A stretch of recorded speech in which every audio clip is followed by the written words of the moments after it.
Tonight we are going to talk about the moral argument for the existence of God. Um, this is another argument that you can use in talking to people, um, proving the existence of God. I'm just so proud that it says. Well, oh, stayed on track. Oh yeah. That it stayed on track. That's actually what you was Yeah, planning on doing. and I want to pose a question to you tonight. Kind of, I like to title this as a can we be good without God? Can we be good without God? And it's a good question to pose to someone who doesn't believe in a God. Can we be good without Him? The scripture I want to start with tonight is in Romans chapter 2. And go to verse number 12. For all who have sinned without the law will also perish without the law, and all who have sinned under the law will be judged by the law. For it is not the hearer of the law who are righteous before God, but the doers of the law who will be justified. For when Gentiles who do not have the law by nature do what the law requires, they are a law to themselves, even though they do not have the law. They show that the works of the law is written on their heart, while their conscience also bears witness, and their conflicting thoughts accuse or excuse them on that day when, according to my gospel, God judges the secrets of men by Christ Jesus. So I want to go back up here to 12 and then kind of break this apart. It says, for all who have sinned without the law will also perish without the law, and all who have sinned under the law will be judged by the law. I'm actually going to answer this question a little bit later in the lesson tonight because it's a common question people ask a lot. Well, what about people who have never heard about Jesus? We serve a just God. He is just in every way, and you will never be judged for what you did not hear or what you did not know. But what you'll see here is for all have sinned without the law will perish without the law. And if you know the law and violate the law, you will perish with the law. So that means this shows here that you were judged in the light of what you know. Okay? You were always judged in the light of what you know, not in the light of what you don't know. Because that would be unjust if we were ever judged in the light of what we did not know. For it is not the hearer of the law who are righteous before God, but the doers of the law who will be justified. For when Gentiles who do not have the law, now understand back in like the Old Testament, that the law was only given to the Jews. Okay, they had the books of the law, the Ten Commandments, and other people didn't have access to that. Right? It's easy. A lot of times people look at that and are like, "Well, is the rest of the world just totally perishing?" No. Okay, you're judged by the light that you have. And what it goes on later here to say is that the law is actually written on our hearts, and we have a conscience that bears witness to right and wrong to us. For when Gentiles who do not have the law by nature do what the law requires, they are a law to themselves, even though they do not have the law. They show that the works of the law is written on their hearts, while their conscience bears witness, and their conflicting thoughts accuse or even excuse them. We all have a conscience, right? And nobody has to be taught that it's wrong to murder somebody in cold blood. Um, you don't have to be taught that. You have a conscience that's bearing witness to those things. Now, that is not saying that people cannot sear their conscience by repeatedly disobeying it, because that can happen. But everybody has a natural guiding light of what tells you what is right or what is wrong, whether you read this or not. And that's what this is saying, is that everybody has written on their hearts the laws of God, and that your conscience and your conflicting thoughts accuse or excuse you, and you will be judged by that, because everybody has a conscience, and everybody recognizes this. Okay? I'm going to break down this argument to you first, and then we're going to break it apart. Okay? So if you want to write this down, this would be the good points to write down. because this is the moral argument for the existence of God. Premise 1 says this: if God does not exist, then objective moral values and duties do not exist. Premise number 2 is this: objective moral values and duties do exist. And the conclusion that follows from those two premises is, therefore, God exists. Okay? This is called a deductive argument, which means if you can prove the first two are true, that the conclusion naturally follows. And there's a reason to structure arguments like this when you're debating with people, when you're talking with them, because it can funnel your discussion with them. When they say, well, I don't agree with that, what part do you not agree with? What premise of my argument do you not agree with? And that way you can have a logical discussion with people instead of going down a rabbit hole. I just don't agree with that. Like, it's just not true. Like, no, tell me what part of the argument that you don't agree with, and then we'll talk about that. Tell me what premise of this argument you don't agree with, and we'll talk about it. That's why I'm structuring these like this, where we have two premises, and then the conclusion follows from it. Okay? Let me ask you guys. Everybody in this room is going to have the same idea, but where in the world do our objective moral values and duties come from? Because there's only a few options. What people will tell you is it's social, social convention. They just developed over time because of people. Some people will tell you it's personal preference.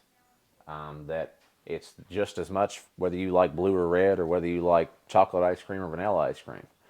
What your moral values and duties are. Evolution. People will tell you that we evolve for the advancement of our species, and that's how moral values and duties evolved along this process. And then the option is God, that we have a transcendent mind with a will that gives us these moral values and duties. Okay, and that's what we're seeking to prove this argument, is that this is not from evolution, it's not from social convention, it's not from any of these other things, but there is a transcendent mind that is giving us these moral values and duties. Has anybody ever, let me ask this, has anybody in here ever talked to anybody about this and they've gave them any sort of answers, like of where they think moral values and duties come from? If anybody's ever talked to an unbeliever before about this? Anybody? No? Okay. This is actually like one of the best easy arguments for people, because almost everybody understands that objective moral values and duties do exist. Almost everybody agrees with 1 and 2 in this, because especially in our culture, if God does not exist, objective moral values and duties do not exist. We live in the world of my truth and your truth, right? That I have a truth, you have a truth, and that I can't impose my truth upon you in this world, right? That I have no right to tell you what is right and what is wrong, that I can't impose that upon you, according to a lot of people in this world. So premise 1, you'll find a lot of agreement in that, well, if there's no God that has no standard, then you have no right at all to tell me that homosexual marriage is wrong. You have no right to tell me that, because that's your path, that's your religion, it has nothing to do with me. But then you also find number 2 to be really agreed with, because even people against our faith will tell you that, well, equality and tolerance, and these are good values. These are good things you should do. You should have equality, you should have tolerance, have understanding of people. It's like, where do you get that from? Like, why is equality a value that we should seek after? Why is tolerance a value that we should seek after? Unless there is some sort of transcendent being or mind that is placing that upon us. So people a lot of times will agree with these right off the bat. Now, let me define something here first real quick between objective and subjective. If something is objective, it's independent of what people think about it. Okay? If I have an objective truth, it means it's true regardless of human opinion of it. It's true. It's 32 degrees outside. That is true regardless of what my opinion on that is. That's just truth. Okay? But if I'm like, chocolate ice cream is really good, that's completely subjective. We can have a different opinion upon that, and it's not an objective truth. And when you look at moral values and duties, like if you look at, let's say, the Holocaust. Let's look at the Holocaust. Saying that there are objective moral values and duties that are right and wrong is to say that the Holocaust was wrong, even if the Nazis won World War II and brainwashed the entire world to prove that what they're doing is right. It would still be wrong, is what saying that there's objective moral values and duties says. That if they won World War II, convinced the whole world that killing 6 million Jews was okay, that it would still be wrong because it's objectively wrong. Even if they convinced the whole world and the whole world agreed with them that it was right, that it would still be wrong. That would be an objective moral value and duty, that the murder of those 6 million Jews was wrong, no matter if everybody agreed with it or not. Everybody following me there? Question about objective or subjective truth? Okay. Because we live in a world that will try to tell you that there's no objective truth, that we have my truth and your truth. Now, in defense of premise one, traditionally God was viewed to be the source of moral values and duties. That has been the historical position throughout all time, that God is the source. But if there's no God, where do we have any right to say what is right, what is wrong, what is good, what is bad? If there's no source. Because on an atheistic view, are we not just accidents? Are we not just floating around on a rock in space? Complete and total accidents of byproducts of amino acids and evolution. Complete and total accidents that are floating around on a rock in space. So if I decide for my pleasure to murder you, it will be no different than if you decided for your pleasure you wanted to eat chocolate ice cream, right? On an atheistic worldview, there's nothing that can tell me on either side of that either one of those is wrong. There's nothing that says that. If you don't have a God, if you don't have a standard of what is right and what is wrong. Richard Dawkins, who wrote the book The God Delusion, if anybody's ever familiar, he's one of the most famous atheists there probably is. Richard Dawkins said this. He said, "There is at the bottom no design, no purpose, no evil, no good, nothing but pointless indifference. We are machines for propagating DNA. It is our sole purpose for being, and nothing else." Now that sounds pretty depressing, doesn't it? And this is honestly one of the real dangers of an atheistic worldview, in that there's no value in your life. None. Whatsoever. You're an accident of evolution. It's doomed to die before long, and the whole world's doomed to die before long, and there's no purpose and no reason behind your existence or anything that you're doing at all. And this is one of the world's top atheists that even says the exact same thing, reiterates that. There's no purpose behind anything. So you can't actually live a consistent life and be an atheist if you're consistent with your values. If you were consistent with your values that there is no transcendent being that defines worth, you can't actually consistently live like that. A lot of claiming atheists actually live with consistent values with Christianity because they live their life as if human life does have value. Many atheists do live moral lives, but they don't realize they're living moral lives because there is a transcendent good.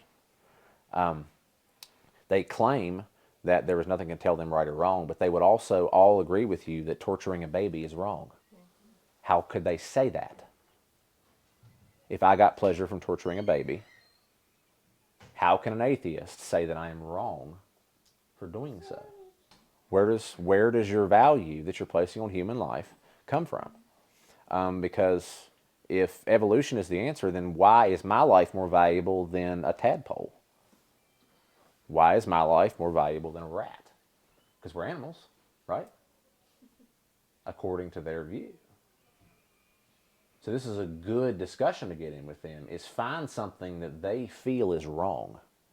And that could be different across the spectrum of whatever they feel is wrong, okay? But you can go as deep down the rabbit hole as you want. You probably shouldn't have to get as far as torturing a baby, okay? But then camp out there and say, okay, you agree that that's wrong. On what basis do you agree that that is wrong? What is the basis for you saying that? And sometimes it can do good to find something that they value. J.P. Moreland said one time, he was in a discussion with a guy who was an atheist. He said, I knew he loved nature. He said, man, all truth is subjective. Like, you can't tell me what's right, what's wrong. This is all based on everybody's, wherever you're at on this, nobody can say this. He said, okay. He knew he liked nature. He said, well, I'll tell you what. He said, me and some buddies, he said, we love to go up to whatever this local lake was. He said, we get some sulfuric acid.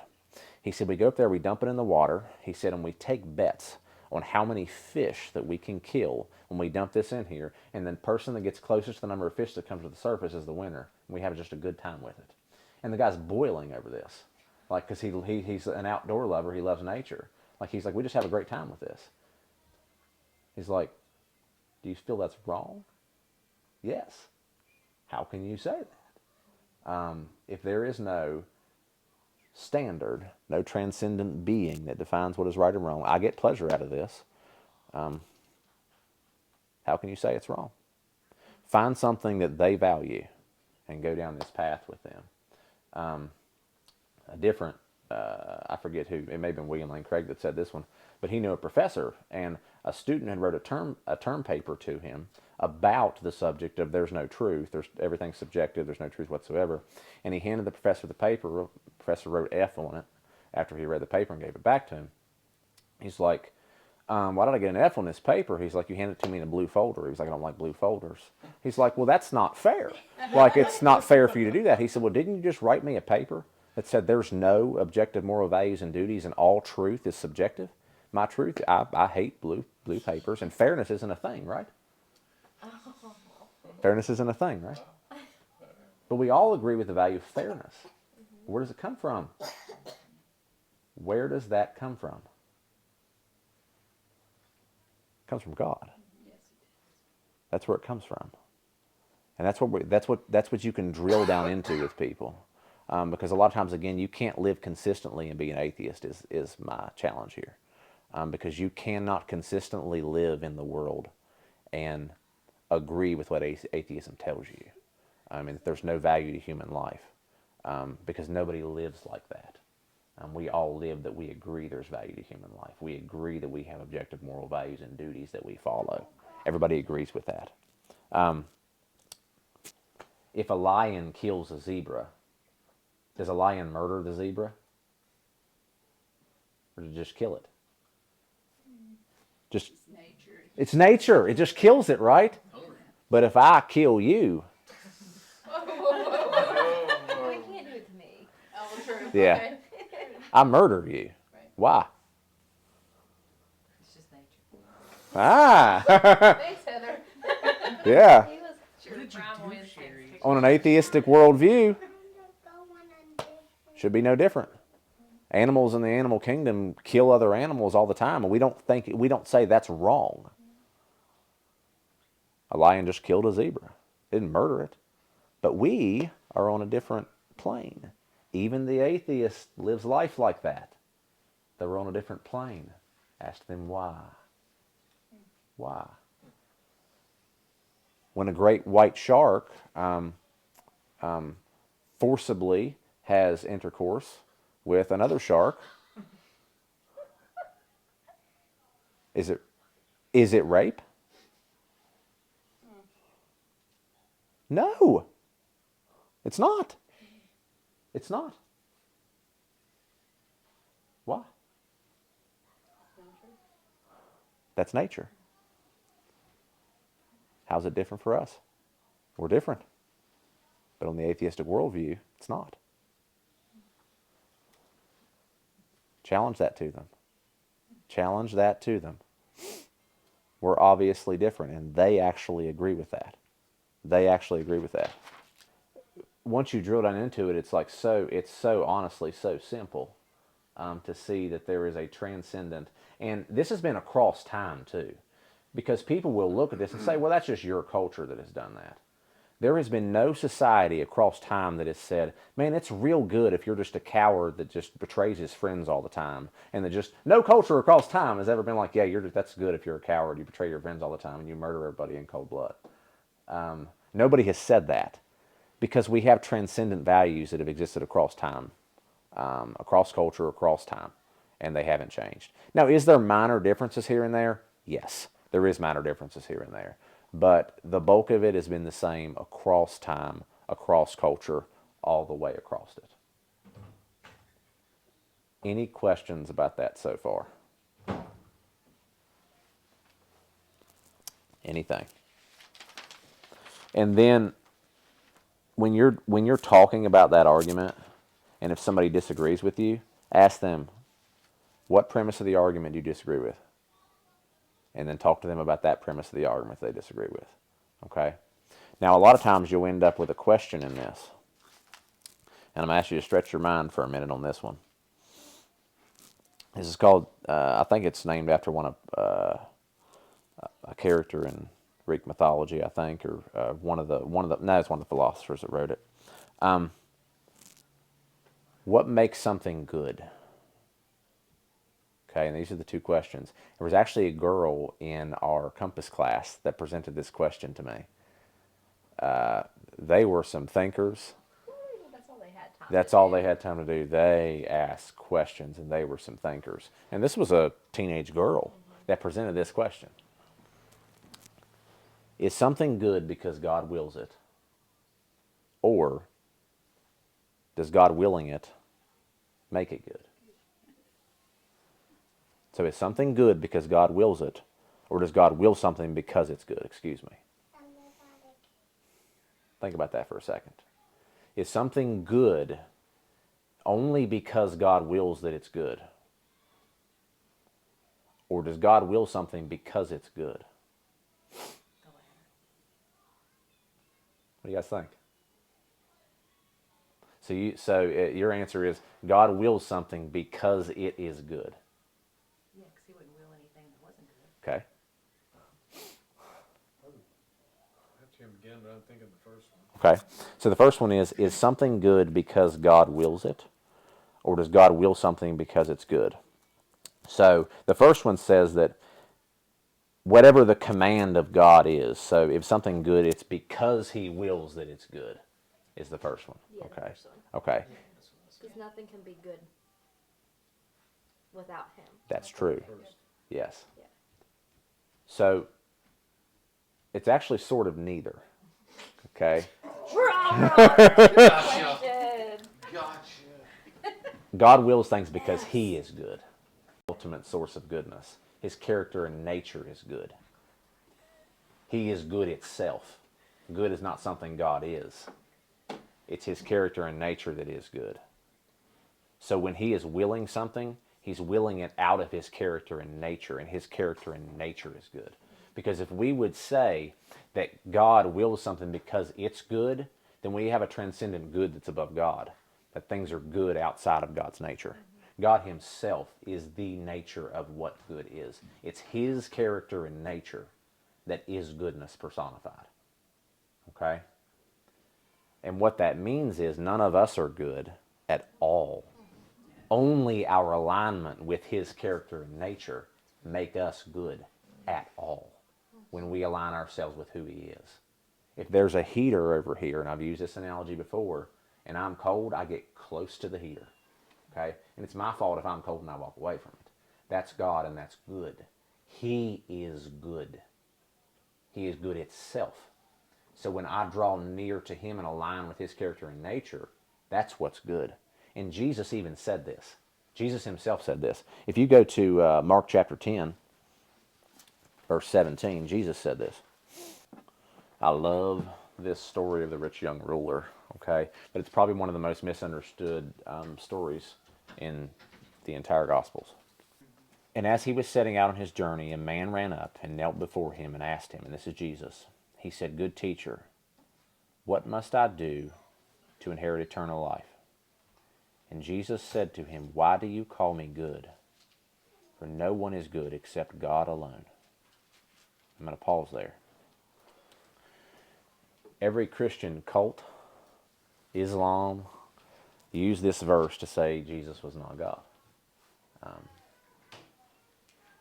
So it's a good one to be familiar with, because if you talk to any of them, they'll argue this one with you. As this is Jesus, and what they claim is this is Jesus saying that he was not God. I'm going to break that apart for you real quick, and then I'll talk about what I'm talking about here. Look at what this person called Jesus. He called him good teacher. Okay? So this person was not recognizing Jesus as God. He was addressing him as a good human teacher. Right? So this guy's understanding was, I'm addressing Jesus as a good human teacher. So Jesus is speaking to him and saying, if you're saying I'm a good human teacher, I'm not good. Only God is good. This is not him claiming he is not God. It's him claiming that if you understand me as a good human teacher, I can't be good as a human. Okay? That's a good understanding to have, because this is if you'll talk to the Christian cults that don't believe in the deity of Jesus, they'll use this verse. And they'll say, well, this is obviously Jesus saying he wasn't God. Not what he's saying. This guy's understanding was that Jesus was a good teacher, and he's saying, if you're recognizing me as a good human teacher, there is none. For only God alone is the good. Okay? And this is important to see, in that goodness is not something God has. It's that he is it. He is goodness itself. All of the values that we have come from God's character and nature. It's his character and nature, and their alignment to that is the moral values and duties that we exist with. And our alignment with that is what makes things good. I used this when I talked to a girl who was asking me about homosexual marriage. Because she specifically asked me the question, like, does God hate gay people? I said, absolutely not. God has designed a perfect order for us to operate, a perfect way for us to operate. And when we deviate from that, we're not operating in his perfect way he has made us operate. So no, God does not hate gay people. He does not. He loves you deeply, but understands you're operating outside of his perfect plan. He's like, please come and operate inside my perfect plan, because I created you. And I want you to operate inside of that because I created you too. And that's the way that you're going to be fulfilled, is operating inside of this perfect plan. And if we deviate from that, that's when you're not going to be fulfilled. When you deviate from operating in God's perfect plan. Because he is goodness. Again, he's the heater, and we have to draw near to the heat. And not to frame it to people like, well, God is just this guy with all these rules. No, these rules point us to his character and his nature, which is what goodness is. So they're not things that are trying to keep us from something, or things that are trying to take our fun away. And if you follow the Lord long enough, you realize that. You realize that walking in his laws and precepts is, well, this is the way I'm supposed to operate. This is where real fulfillment is. But at first it looks like, well, he's just taking all the fun from me. And he just has this list of rules that I need to do, is what it seems like at first. But then you realize his goodness and character flows from those rules. And this is the perfect plan and the perfect way that I have for you to operate, because I made you. And what did he make us to be?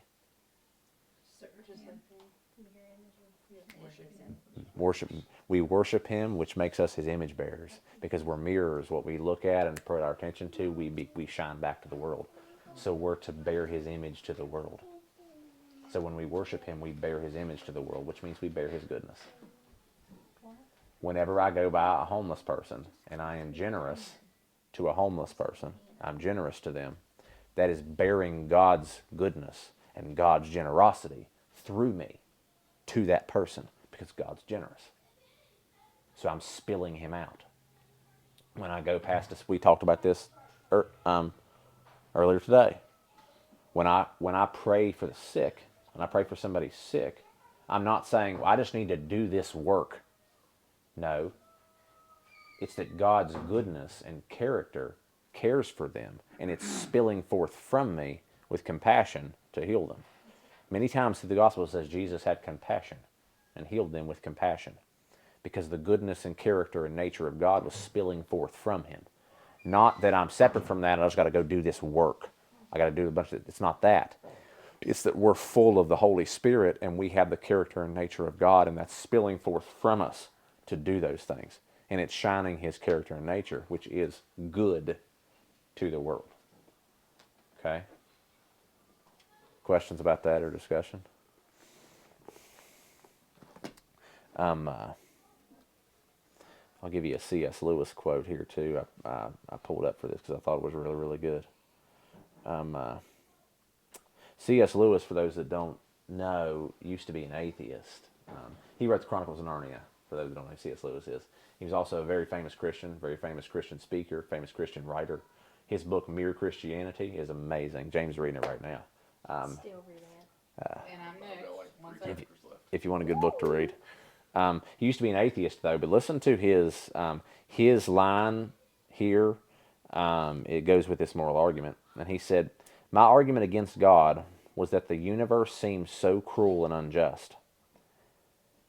But how had I got this idea of just or unjust?"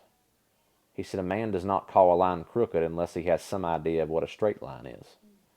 What was I comparing this universe when I called it unjust?"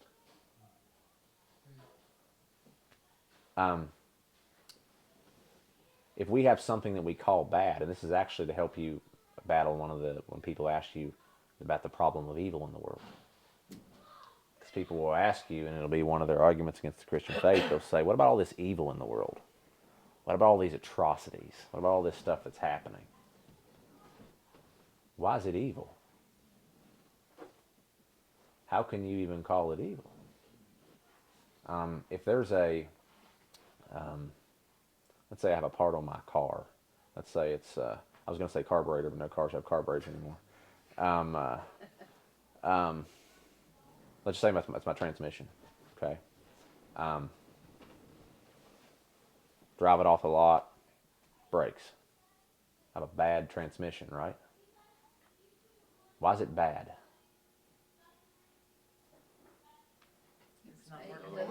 It's not working like it was supposed to, which means there has to be a designer, right? Right. If there's a way it's supposed to work, that means there had to be a designer to design it to work a certain way, right? So if something's bad or evil, it means it's not working in the way it's supposed to, right? But if you have an atheistic worldview, there's no way it's supposed to work, right? Because it's all just an accident of evolution. So there's no way that it's supposed to work. But if you're saying it's wrong, if you're saying something's evil and wrong, you're admitting there's a way that it's supposed to work. Right? Because unordered things can't be wrong or bad, right? So if some leaves blew up on my porch and they landed in a random order, I can't say, well, that's a bad leaf right there. Right?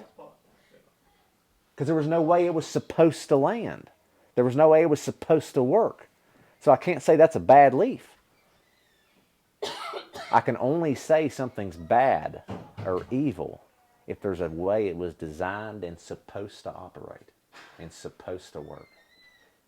And that's a real good street level analogy to use with people. How can you call something evil? How can you call something bad? Unless there was a way that it was designed and a way that it was supposed to work. Right?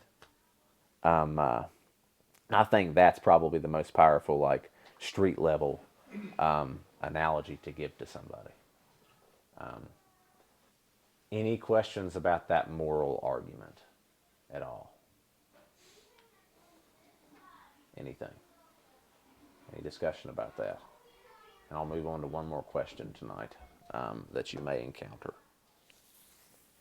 Oh, I'm actually going to ask you guys this one. I'd like some feedback on this, some discussion. What about people who have never heard about Jesus? I want to hear some thoughts and insight on this. Because if you talk to non-believers, you end up with this question. What happens to people who have never heard about Jesus? Well, they're not accountable for what they do because they don't know. Okay. I still think they'd have to be a But they're good accountable. Look person. at Like, the I things mean, that yeah, they they'd have to see. be like the moral and living like you Yeah, should be. God sort of created thing. God Yeah. created everything so that you could look at it and know that Yep. there was a creator. Okay. I've heard one preacher talk about, since he's a just God, Yes. they're still going to go to hell, Mhm. but their level of hell is not going to be bad as compared to Hitler. Okay. Okay. And I believe there definitely is. It's definitely biblical that there are different levels of punishment for what hell is. That's definitely biblical. There'll be different levels of punishment. What's some other thoughts on that? It also talks about different rewards in heaven, so I think if you've Yeah. just never known about God, but you've lived the moral code Lived a that we good, all a good have, life. Yes. that you like are gonna make it in the door, but you're not gonna have all the things, Maybe. you know, you may not Okay. have the same rewards. On a 15-bedroom. Yeah, you're not, It's whatever. gonna be like a 5-bedroom.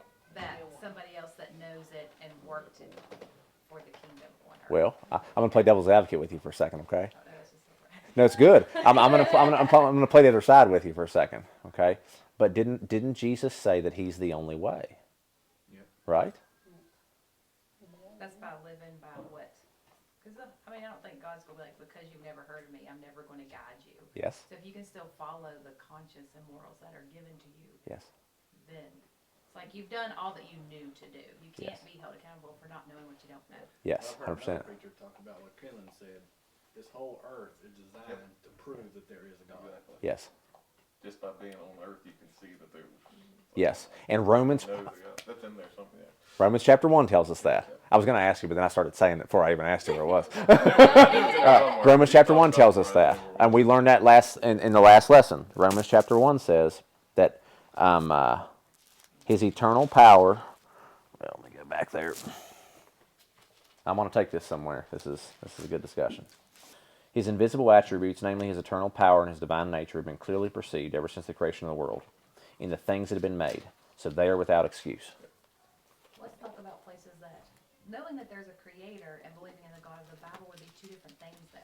Yes. If you've never heard the God of the 100%. Bible, you can know that there's something, but Yep. you know what it is. That's where I'm You're go- not gonna be held Just knowing accountable. that there That's is what- something that's- out there that Yeah, you don't know what it is. Yes. You know there's That's something, and you're where I'm doing going with good, this. I mean, you're Yes. living- I mean, you still Good life. could know Yep. part of it, but like if you're in an African tribe, Yeah. you're not going to know the God of the Bible, but you can look around and say something Something. created. Something. this. Yes. You still live by the Okay. moral code And live, Yes. yeah, and ethics and live that a we good have. life. Yeah. We're going somewhere now. Good.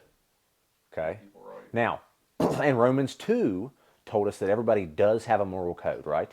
Like what we just read shows us that even people that were not Jews, that were Gentiles, that were outside of this covenant, had a moral code written on their hearts.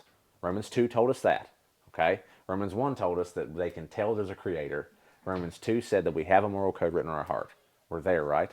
But then what we also have is Jesus saying there's no way but through me, right? Yep. How do we reconcile that? If you've never met him, Yeah? how can you get to him? Let me ask you this. How were Old Testament people saved? Through Jesus still. Ooh, now we're going somewhere. Right. Yep. But how? Come on, James. Living the law. I want to follow the law. Following By the law, following the laws sacrifice. and codes Following that the law they and had in sacrifice. place. So if you were not a Jew, could you still be saved? Yeah, by Man, following Jesus. the laws and codes that you had in place. Okay.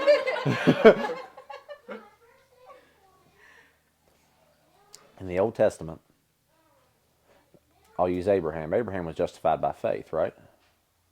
Because he believed what God said, right? Let me ask you this. Was Abraham saved by Jesus' sacrifice? Yes. Yes, he was. How? This is the way I understand it. God exists outside of time. Yes, he does. Right? So we look at everything linear, right? Yes. So it wouldn't make sense for us to say that an event that didn't happen yet could save somebody, but if you're outside of time, then the time doesn't matter. The events Yes. can occur before or after. It doesn't matter because it's all in the same Yes. view, I guess. It's good. But in Abraham's mind, he was looking forward to the sacrifice because he just trusted God with what he said. And that through his seed would come the one. Right? Did Abraham have a full understanding of who Jesus was or what he was going to do? Nope. Sure didn't. He didn't have a full comprehension or understanding of who Jesus was going to be, what this was going to look like, had no idea really. But the light that he had was Yahweh. I just trust that light that I've got. Justified. So, nobody is ever saved apart from Jesus. But that doesn't mean they have a full comprehension of Jesus. Okay? Even if you don't never heard of him, you're still saved by him. Yes. Okay. You are always still saved through his sacrifice. Because we can't be righteous enough to come into a relationship with God in ourselves, which is why Jesus had to die. Okay? But we're judged by the light that we're given. Right? Go to Acts chapter 17. There's an interesting passage here I want you to look at. Verse 26. I love this dialoguing and this thinking about this. Okay? Because honestly, there's two things that happen with this. You end up with a question from an unbeliever about this, or you end up with the devil putting a seed in your heart that says, how can God be so unjust to only save a few selected people that have heard about Jesus? Isn't that pretty unjust? And the devil will put that thought in your head. So you have answers to these things, even if you're not talking to a non-believer, for when the seed of doubt comes in your head, it's like, oh, well, no, I can reconcile that. So this is Paul, and we went through this in the first lesson when he's talking to the philosophers here. Okay? I'll jump to verse 26 and said, and he made from one man every nation of mankind to live on all the face of the earth, having determined allotted periods and the boundaries of their dwelling places, that they should seek God and perhaps feel their way toward him and find him. I'm going to pause there. This is before Jesus. He said he made these people and they're dwelling all over the world so that perhaps they can feel their way toward him and find him. Which would tell me that people that are outside of the Jewish covenant could feel their way toward God and find him, right? Is that not what it says? Now, Paul goes on later to say, in verse 30, he said, the time of ignorance God has overlooked, but now he commands all people everywhere to repent, because he has fixed the day on which he will judge the world in righteousness by a man whom he has appointed. And of all this he has given assurance to all by raising him from the dead. So that tells me that somebody could feel their way to and find God without a conscious understanding of Jesus. So this is your answer to when somebody asks you, what if somebody never heard about Jesus? It's that they're judged by the light that they have. Okay? And how they respond to that light. That's what we're judged on. Nobody is ever saved apart from the sacrifice of Jesus. Okay? But what I would challenge here, and what my viewpoint here is this. If there's a Native American years ago living here, and he turns to whatever he calls God, okay, the Great Spirit, and turns to him and says, I realize there's a creator. I realize that I have not followed my moral compass. I realize that I am wrong. I turn to him, ask for forgiveness, ask for his guidance in seeking and following him, and I throw myself in the arms of this eternal deity. And then operate my life in such a way to not live for myself, but to live for him and operate it by my conscience and operate myself towards this God. I believe that person has salvation based on this, that they have salvation. Do they have salvation apart from Jesus? No. They still take advantage of the sacrifice of Jesus. Okay? They just didn't fully comprehend it. Now that's a just God. Amen. That is a just God. I have mean, if he justifies for children, Exactly. why would he not do it Don't for- know, yeah. 100%. and that's the thing, because I mean, you can ask people, children who die early or live in a household that has no idea about Christianity. Mhm. They're still a child, and you ask them, like, hey, they died. Do you think they went to heaven? And they're like, well, yeah, okay. Well, Yes. if you think that with them, like, why do you not think, Yes. just because, like, they kind of, like, because we all are born with the worship, like, we're all meant to worship something. We're going to worship something, and we all know that. Yep. But yeah, now that thought of just children came into my head. Yep. Yep. Because they're, yeah, if he's just with the little children. And almost everybody will tell you, oh, yeah, the children don't have a conscious understanding. So, like, there absolutely are. But then they'll be like, nope, nope. The guy in Africa, if he didn't accept Jesus as his Savior, nope. Yeah, what's the He difference? didn't understand either, so. He didn't have a conscious understanding either. But if he responded correctly to the light that they had. Now, the unfortunate circumstance is most people don't respond to the light that God gives them. They say, I want to live for me. That's the unfortunate circumstance, is that most people say, I want to live for me. I'll ask you this, like,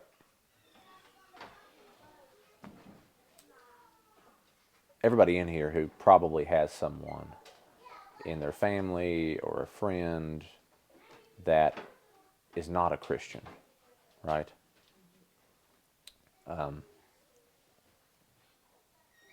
How many of those people, and this is kind of gives you an idea of how many people, of how people respond to God's light a lot of times. How many of those people that are not Christians, that you would, picture the person in your mind right now that you're thinking of that is not a Christian. How many of them are on a relentless search for truth? That are like, I got to find this out. I really want to know. Like, I really want to be right. I just really want to find this out. How many of those people are? Or at some point they did. How many? Probably none of them. How many of them are just apathetic and they're just like, eh? Living life. Probably most all of them, right? Yeah. Unfortunately.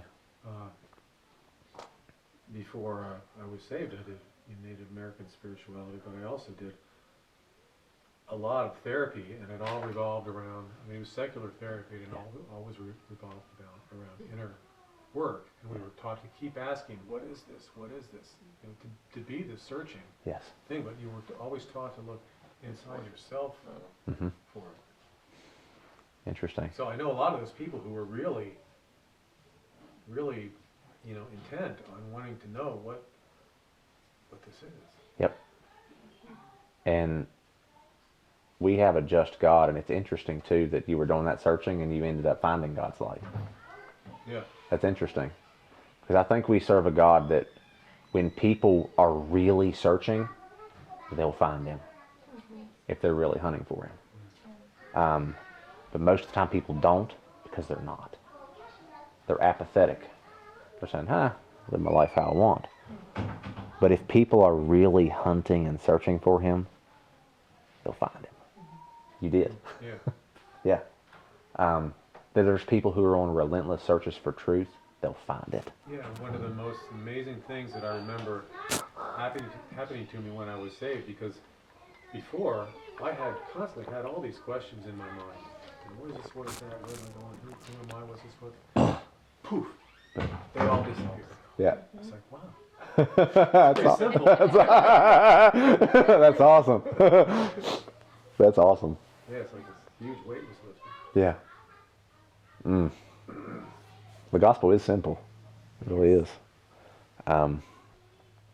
But yeah, I wanted to address that question with you guys because, again, if you don't deal with somebody else asking you, the devil will plant that seed of doubt too.